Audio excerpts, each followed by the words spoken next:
Donc, je vais faire la même chose en entreprise. Donc, vous avez des cours, à un moment donné, chez Agropur, un cours de 2 jours sur la gestion de projet aux gens de l'équipe de recherche et développement des gens qui faisaient des fromages. Et donc, cordon avant, cordon arrière. Pop, il y a quelqu'un qui me pose une question à un moment donné, Gabriel. Gabriel me posait la question parce que c'était un étranger. Tout de suite, il y avait un gros accent. C'était pas un accent de Marseille, c'était un accent de l'Argentine qu'il y avait là. Un gros accent. Puis, de toute façon, donc, ça faisait peut-être 1 an ou 2 ans qu'il était au Canada. Il s'est ramassé à Agropur, dans le groupe de recherche et développement, parce que c'est le seul travail qu'il a trouvé. Le gars, il avait un PhD, un doctorat en biochimie. J'en ai rencontré beaucoup de personnes ici avec des doctorats en biochimie en passant. Et donc, il fait ça. Et lui, il me pose la question suivante. Monsieur Aymon, à quoi sert l'archet? Donc, moi, j'ai cordon avant, cordon arrière, merci beaucoup, bonjour. À quoi sert l'archet? Lui, il avait remarqué que l'archet était pris entre les 2 cordes. Que je vois une corde à la fois. Fait que là, moi, dans le temps que j'étais moins humble que je suis aujourd'hui. C'est-à-dire que j'étais toujours bien pas posé que je ne le savais pas. Mais moi, je m'en foutais, j'avais mon modèle. Incomplet. Fait que là, j'ai dit, OK, Gabriel, donc pour m'en sauver la face. Il dit, donc, Gabriel, tu vas me le dire, puis je vais te dire si c'est correct. Dis-moi ce que ça veut dire, je vais te dire si c'est correct. Fait que là, Gabriel dit, Monsieur Aymon, si je vous comprends bien, j'avais très très hâte de voir qu'est-ce qu'il avait compris, que moi, je n'avais pas compris de moi-même. Si je vous comprends bien, Monsieur Aymon, l'archet, c'est. J'ai des frissons quand je parle de ça. L'archet, c'est l'intégrateur. C'est l'intégrateur entre le savoir-être et le savoir-faire. Monsieur Aymon, l'archet, c'est le gestionnaire de projet. De cette journée-là, Gabriel me fait comprendre comment ça marchait la gestion de projet. C'était moi le professeur.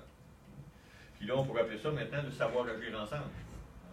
Et ce que j'ai compris cette journée-là, c'est que le rôle du gestionnaire de projet, dépendamment du contexte, c'est trouver le bon mix, trouver l'harmonie entre combien de savoir-être et combien de savoir-faire. Et donc, on sait que quand c'est très, très, très traditionnel, très, très près des opérations, c'est plus de savoir-faire que de savoir-être. Plus tu es dans l'incertitude, plus il va falloir que tu t'appuies sur le savoir-être. Ça va? Fait que l'histoire ne finit pas là. 3 ans plus tard, encore en train de donner mon cours au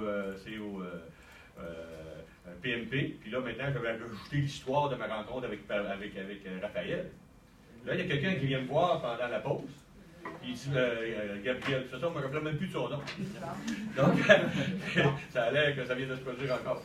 Et c'est pas grave. Donc, il y a quelqu'un qui vient me voir à la pause. Il dit, Monsieur Aymon, je suis Gabriel, je suis votre Argentin. C'est parfait.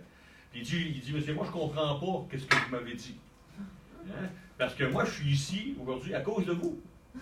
Je suis ici aujourd'hui à cause de ce qu'il y a 3 ans, quand vous êtes venu. Vous m'avez dit, ben oui, j'ai confirmé que c'était bon. Vous m'avez dit qu'en fin de compte, le rôle du gestionnaire de projet, c'est d'être l'intégrateur entre le savoir-être et le savoir-faire. Et je suis ici pour ça aujourd'hui. Il dit, Gabriel, tu n'as rien compris de ce qui s'est passé cette journée-là. Cette journée-là, moi, je ne t'ai rien dit, c'est toi qui m'as dit ça. Fait que là, c'est parfait, blablabla, on s'échange nos mails. Fait que là, Gabriel m'écrit après. Gabriel, il y a un petit problème trop humble. C'est un peu comme notre ami Jérémy. Il se ment à lui-même. Il y a tellement de talent. Avec Gabriel, il disait, Monsieur Aymon, il y a 2 types de personnes dans le monde. Et je peux vous dire, moi, je peux vous confirmer qu'il y a autant de types de personnes qu'il y a de personnes. Donc, il était limitatif. Là, il se plaçait dans une case versus la mienne. Donc, il dit, Monsieur Aymon, il y a 2 types de personnes. Il y a ceux qui font le vin et ceux qui boivent le vin. Il dit, vous, Monsieur Aymon, vous êtes un faiseur de vin. Il dit, moi, je suis un buveur de vin. Moi, j'ai juste répondu, Gabriel, cette journée-là, tu as fait le vin et c'est moi qui l'ai bu. C'est ça, l'histoire de Gabriel. C'est extraordinaire, hein? Fait que là, maintenant,